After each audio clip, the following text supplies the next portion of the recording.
Most people have been told the most important metric for a good workout is the calories we burn. But I would submit it is one of the least important metrics, and I will show you why in this video. There are complex but somewhat predictable processes that happen in your body that differ when you do various types of workouts, and they affect your hormones differently.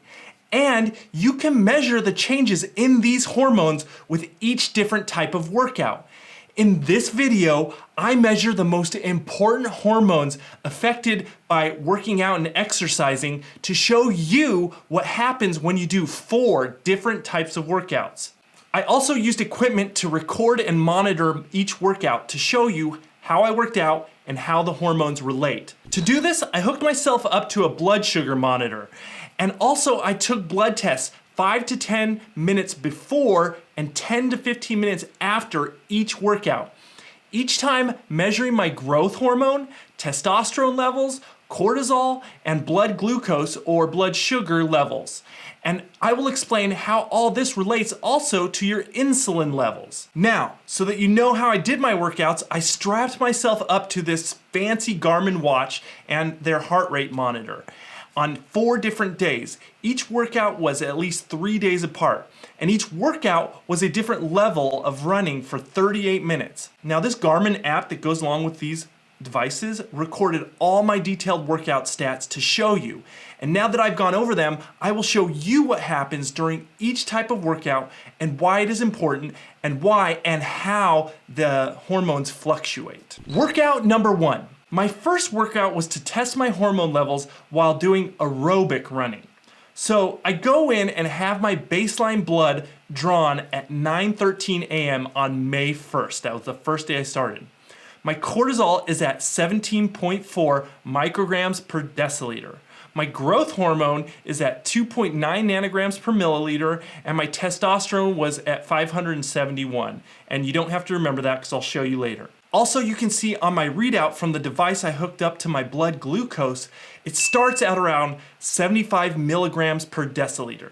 Now, as I start, it's important to know how the intensity of workouts are measured in real life and on my particular Garmin as well. Exercises are measured by V02 Max. The V02 Max is the maximum amount of oxygen our body can use in an intense workout.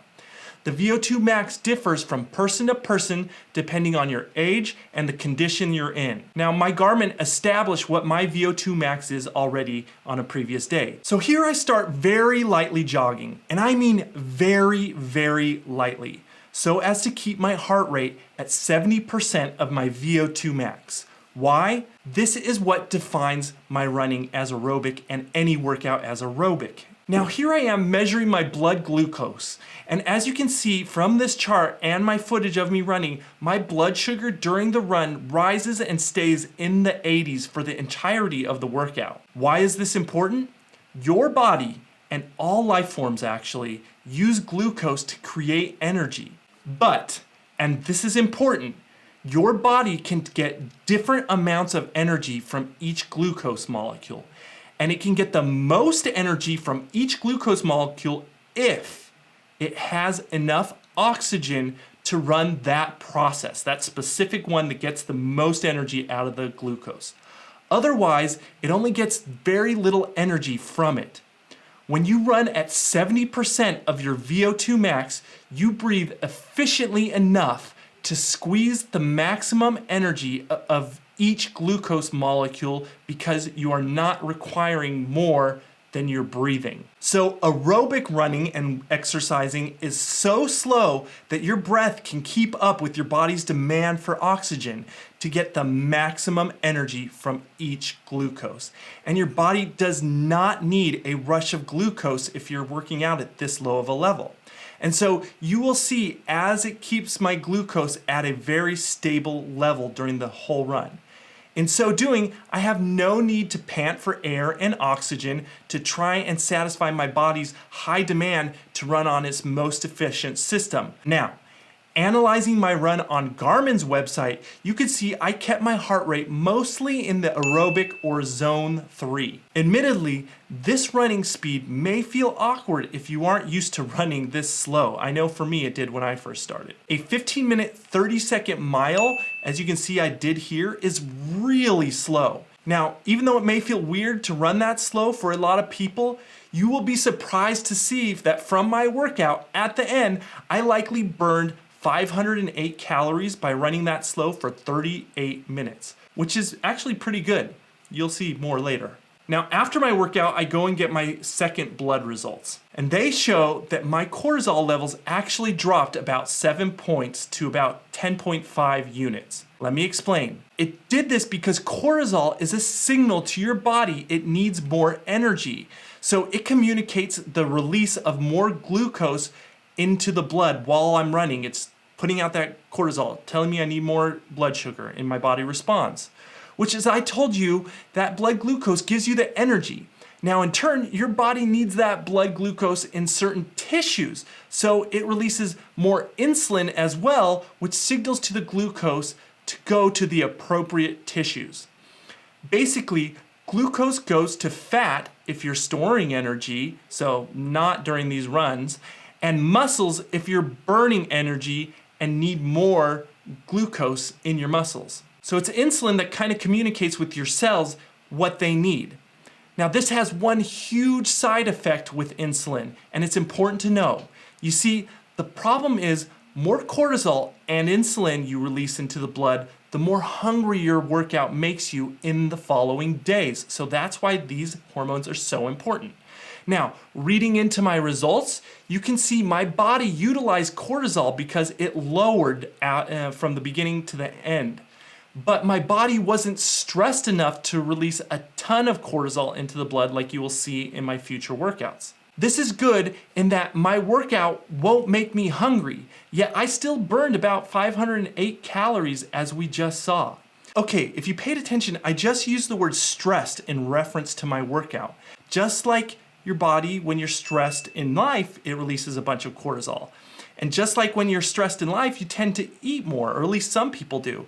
And with your workout, it's this cortisol and thus the release of insulin that also makes you more hungry. Next, let's look at my growth hormone, which only increased about 4 points on this run. And this is not great because you want as much growth hormone released as possible. Why? Your growth hormone does a lot of good things for you. It breaks down fat, it builds up most other tissues like muscles, brain cells, and bones.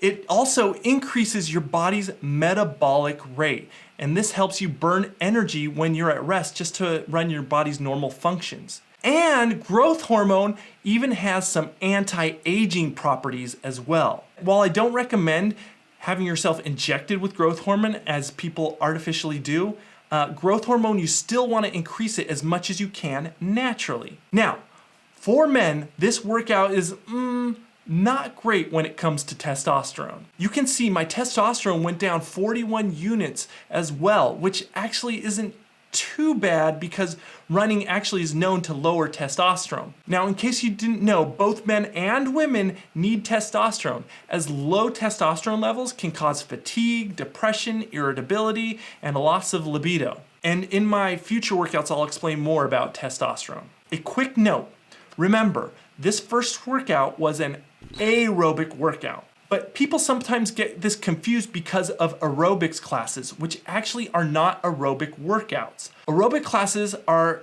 kind of a misnomer because most of the time they are an anaerobic workout when you go to an aerobic class, which leads me to my second workout, which I will go over now. The second run, which was done in the anaerobic zone 4, which is about 80% of your V02 max. And once again, that's what kind of defines what an anaerobic workout is, above that threshold. Visually, you can see my pace is a little quicker to a steady jog instead of a very light jog. Now, comparing the first two runs, you can see that on this run, I spent about the same amount of time, 38 minutes, only the difference is my pace was about 10 minutes and 30 seconds per mile. Remember, the last one was about 15 minutes and 30 seconds. That is 1/3 faster than the aerobic workout I did previously. A steady solid jog versus a very light jog. This pace took me over a mile longer on my run when running 38 minutes. So you would have expected for me to have burnt about 1/3 more calories, right? Because I'm running about 1/3 of the pace faster. Nope. You can see that's not so, because that would have been 164 calories more I would have burned, but I only burned about 66 calories more. For reference, that's an average of a half of a brownie, or not even a full cookie would make up that difference. So hopefully your hormones aren't signaling to your body that you're hungry and you want to eat more, because you'll likely eat more than that one cookie, and that's the difference of these two kinds of workouts. Also, I want to point out that you can match the map that it was recorded on my Garmin to the streets where I'm running to show you that this is all actual footage of me running during this video in between the time when I got my blood drawn. Okay, scrolling down, we can see an important fact in my workout is that I spent most of my time in the border of the zone 4 workout and the zone 5 workout of my V02 Max. It's actually hard to keep your heart rate perfectly in any zone, as your heart rate kind of slips upward, and if you're not paying attention and you don't slow yourself down, it's hard to keep it perfectly in that zone. But even when I was in that zone 5, it was at the very bottom end of that zone 5. Now, looking at the glucose chart like before, my blood sugar started in the 70s, but this time it didn't stay there. In fact, there's something interesting to think about here. I started the run kind of sluggish and with a lack of energy. But have you ever started like that feeling when suddenly you have a burst of energy while running? Like you can just now run forever. It's just, you get a burst of energy. That happened here. So I took my blood glucose right when I felt that rush of energy on this run. And can you guess at which marker on this chart that happened? Right at this 95 blood glucose level. That's right. It is that spike in blood sugar that gets you feeling good on your run, giving you that extra win. It's not necessarily the runner's high that people talk about, but sort of like a mini one. Now, if you could see in your body at that moment before this, you would see there was a ton of cortisol that just was released and started triggering a blood sugar release. Now let's look at that and how it affected my end results. Now at the end of the workout, we can see that my cortisol only dropped like 2.5 units here, which is less than before. Now keep in mind, this is just a snapshot of my cortisol 15 minutes after my workout. We don't have more information on the whole picture of the total amount of cortisol that was released during my entire run. Let's look at that blood sugar again to kind of infer what this means. The 2 points where the blood sugar spikes on the run is where the cortisol is most released. And that's where it triggers tons of sugar to come into the blood. If we're thinking about what happened with cortisol on the entire run, what happened is the cortisol was used up just like on my aerobic workout. And so it went lower. But only this time, when I needed more blood sugar, that cortisol was released and raised my cortisol levels. But just not enough to supersede the baseline level where we started with. Let me break this study down for you. Interestingly, insulin inhibits the pathway in your brain from thinking your hunger is satisfied. Thus, you feel way more hungry if you have lots of insulin running through your blood. So practically what this means, if you released a lot of insulin, not only are you going to eat one cookie, you're going to eat 10 more cookies after this run to satisfy your hunger eventually. And remember, on this anaerobic run, you only burnt the equivalent of one cookie or 1/3 of an extra plate of food. But now let's look at your growth hormone. Your growth hormone increases over 11 points on the anaerobic workout. Remember, it was only 4 on the aerobic workout. So more than double the growth hormone. And that is very good. Remember, growth hormone will increase your metabolic rate so you burn more calories at rest. And this signals the breakdown of your fat as well. So question, does this increase in metabolic rate offset the extra 10 cookies you ate or the extra plate of spaghetti you went for? Not likely. Everyone is different. But the point is, it does come at a cost to burn more calories during an anaerobic workout. Now for testosterone. You can see anaerobic jogging drops my testosterone over 120 points, which is quite a large percentage. You are likely to have a little less in drive for life and libido, and at some point this is going to affect you. Testosterone is great for a lot of things as it regulates libido, bone mass, fat distribution, muscle mass and strength, and the production of red blood cells and sperm. So a depletion will affect all of this if you're constantly having that low testosterone. The point of me pointing all of this out with the hormones isn't to dissuade you from one type of workout, but more to let you know what your workouts are actually doing to you on the inside and how that is going to affect you on the outside in your daily life, so you can choose a workout appropriately. Remember, 41% of people work out to lose fat weight. But as you can see, you don't have to kill yourself working out so much harder to get there. And you still likely will lose more weight by burning a lot of calories and not eating those calories back if you just do an aerobic workout as opposed to an anaerobic here. The aerobic exercise may be what you want to do if you solely want to lose fat weight. But now let's move on to a hybrid workout to see the benefits of that. Let me explain workout 3 here because it's a hybrid workout like I said. For the first 30 minutes of my workout, I did the aerobic running. For the last 8 minutes, I did 4 high intensity sprints. During each sprint, I ran as if my life depended on it until I hit that metaphorical wall where I could not run anymore and I had to stop. I would then wait at least 30 seconds until I caught my breath and then I sprinted again the same way. And then I ended with a cool down jog for about 1 minute. Now you can see all of my sprints at the end of my workout stats, where you can see here my pace increases on this chart, as well as my heart rate increases, my stride length, my run cadence, and I also decreased during those sprint times my vertical ratio. By the way, I have this specific Garmin linked to below this YouTube video, and if you're interested in recording your workouts as detailed as mine, you can purchase it from one of the links below this video, and that helps to support my channel. It is amazing as it also measures my blood oxygen to make sure I'm getting good sleep at night and many, many other things. Now, all this hooks up to the online app where you can analyze your workout to your heart's content. Here you can see most of the time on my workouts, I was in the aerobic zone 3. But the last part was where I reached zone 5. Now, this is where you really start panting for breath because my body is trying to get as much oxygen to utilize those glucose molecules as best as possible.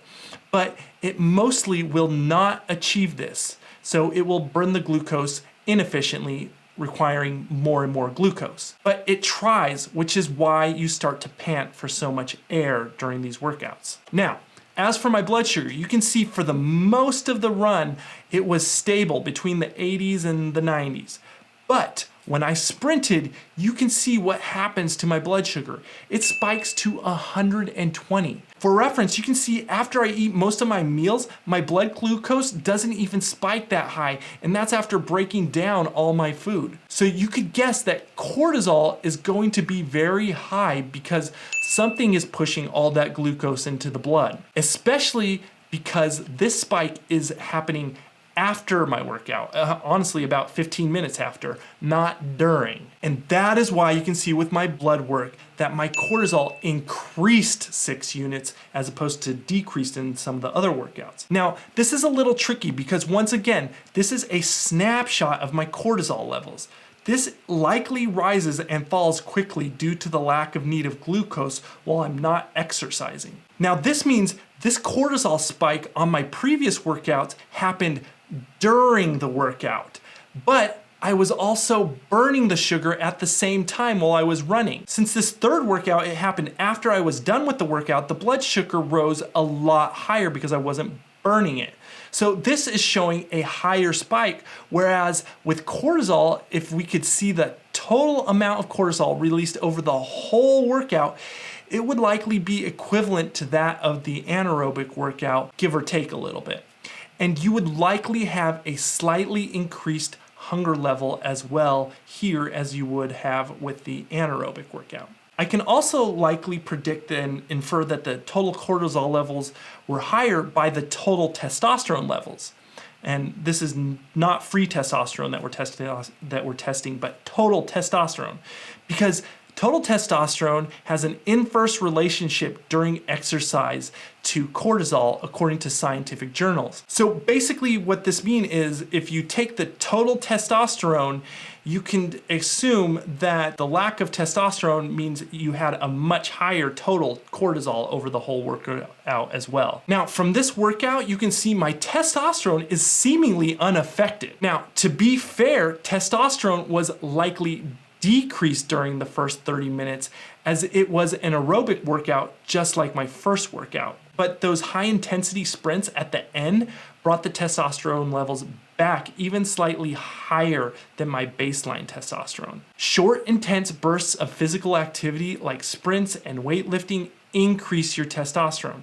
I only did 4 sprints here because 4 sets of lifts seems to be what increase your testosterone the most before getting diminishing returns. Also, the longer you wait in between sets, the more it increases your testosterone, which is why I waited at least 30 seconds, and that's just a scientific tip. Now, as for growth hormone, it increased 9.5 units, which is close to the anaerobic workout. Now, if I wanted to increase this a little bit more, I could do a few more sprints and likely not raise my cortisol much and maybe even get a little more testosterone. However, that increased cortisol would make me more hungry, so you'll have to just weigh it all out. The whole goal of my diet and my exercising program is to have my hormones managed so they're not telling me to eat back more than what I burned. Here, I still burn 518 calories, but my growth hormone will increase my metabolic rate and my unaffected testosterone will give me more energy. You see, before I started paying attention to my hormones and not calories, I was always starving while trying to lose weight. And eventually, starving wins in the losing weight battle. And you all know that is true. But now I'm down 47 pounds and I am only hungry when appropriate and never starving anymore. Some nights I don't even feel like eating. It's honestly just kind of bizarre. I will post more videos on my diet soon as well, so before I get into my next workout, make sure you subscribe because I want to show you how all of this works together. These hormonal effects from this third workout are why this is the workout style I go with. It is sustainable with small amounts of time. It doesn't overly tax the body. It doesn't stress your body out to demotivate you.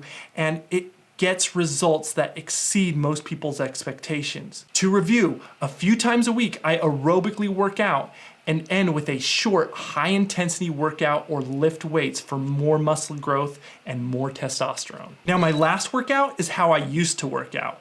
How I used to exercise to lose weight is what most people still think is the best way across the board, which is exactly the wrong thing to do for most common people just trying to lose weight. In fact, these types of workouts are why most everyone quits and doesn't see great results when they're trying to lose weight. Why? Because they only focused on the calories and not the hormones. Because a calorie is not just a calorie. Not when you eat it and not when you burn it either during exercise. So this workout is the 90 to 100% V02 Max workout, where you work out the whole time in zone 5 and close to your maximum heart rate through all of it. You may know these types of workouts as your spin class, your boot camp, your CrossFit, your Orange Theory workout, and they are by design very exhausting. They are awesome workouts.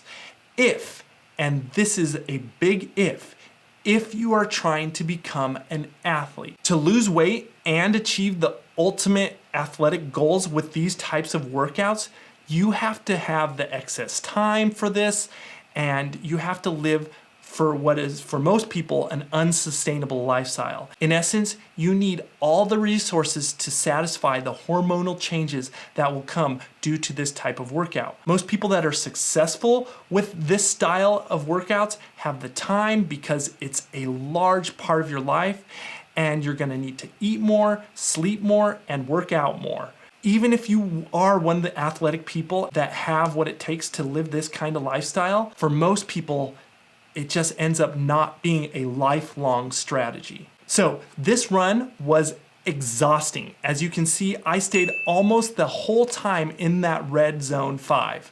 You can see I would do a bunch of sprints. At one point, you can see I was so exhausted, I had to stop for a few seconds. I think we all know that feeling where your brain and your muscles and your body just have to shut down and catch your breath for a few moments. You can see my average heart rate was about 170 beats per minute, which is really high for my 39-year-old body. In the end, I only burned an estimated 135 calories more than the pure aerobic workout. And that was at 3 times the effort of the pure aerobic workout too. And that's only 1 brownie more I earned. 1 brownie, that's it. The question is, after this, how hungry will this make you? Let me just say to you, you will want to eat 4 brownies and an extra plate at each meal to satisfy what your hormones are trying to tell you to eat. What does this look like for your blood sugar? You can see after a few moments, my blood sugar never really goes below 89 or 90 units.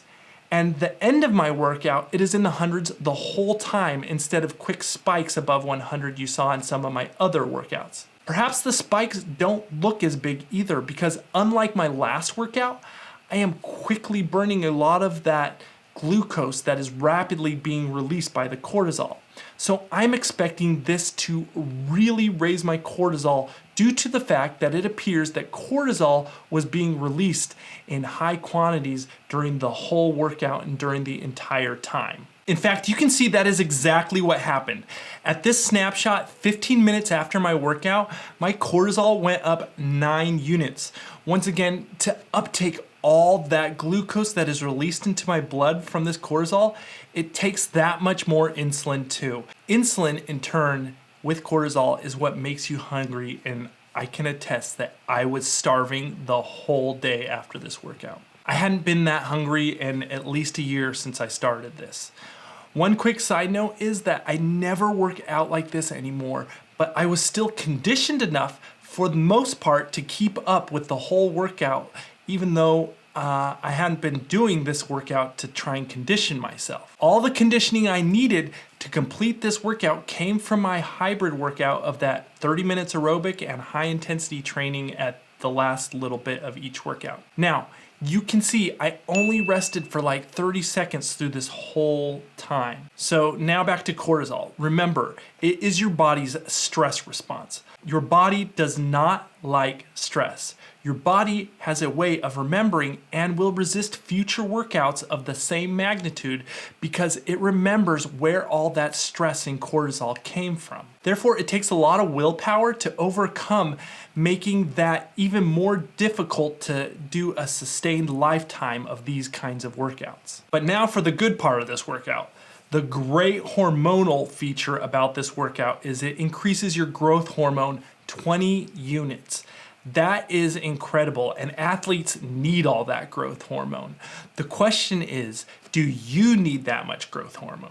Maybe you do. Or would you get enough from one of the other types of workout styles? Now, if you still want that growth hormone but don't want to do this kind of workout, in future videos I will show you how to naturally get more growth hormone if you don't want to do it this way and want to do one of the other workouts. Moving on to testosterone. Exhausting workouts come at a cost of testosterone levels. This gave me a decrease of 85 units of testosterone. Now, when I look at this, I think a decrease in testosterone, an increase in insulin, cortisol, and hunger. This is a recipe for a grumpy human being, especially if you're limiting your calories and eating less. True, it may help you feel good at points, but overall, if you're trying to lose weight and you're not eating what your body's telling you, this is going to make you miserable.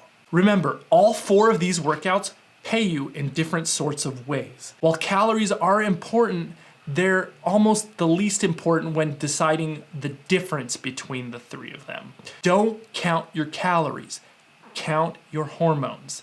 Now, not everyone can count their hormones. That's why you gotta rely on your videos and research to do this. But I wanted to put it to you visually in a video format so you can see what's going on. One hormone we didn't talk about was ghrelin. Let me quickly go over that. Ghrelin is one of many hunger hormones, but also it is one of the three main hunger hormones, and most think it is the main hunger hormone. Insulin being one of the other main hunger hormones. It seems to be that slight increase in ghrelin that turns on your hunger pathway, and that increased insulin that turns off certain nerves that tell you you're satiated, so all you're getting is signals that you're hungry, and it's that makes us eat more than we burn if we are exercising and eating correctly. My hunger hormone video will eventually be posted at the end of this video as a companion to this one. If you want to purchase the watch and heart rate monitor I used in this video, they are linked to below. In my videos, I talk about stuff we spend money on, like health, home automation, travel. So like, subscribe, and watch one of those other videos, and I will see you in the next one.